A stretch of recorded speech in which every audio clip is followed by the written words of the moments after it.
Hola de nuevo, amigos. Hoy vamos a descargar las fotos de los estados de WhatsApp sin usar programas.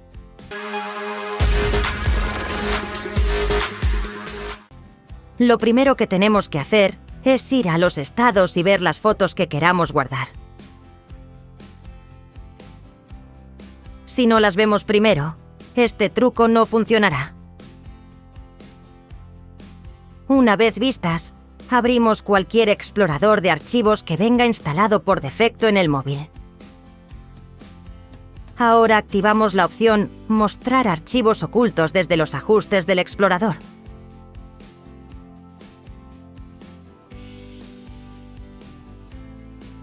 Después localizamos la carpeta WhatsApp.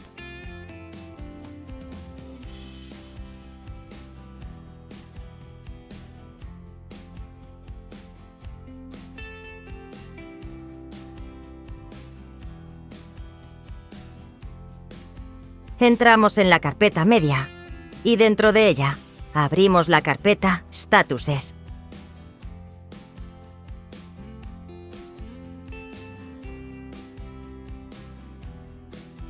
Aquí encontraremos todas las fotos de los estados que hemos visto.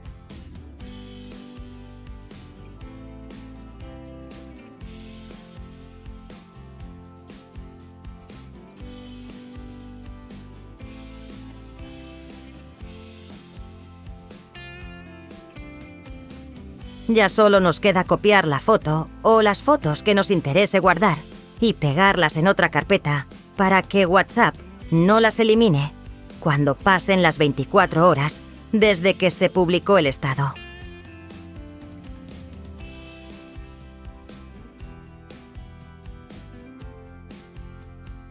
Así de fácil es guardar las fotos de los estados de WhatsApp.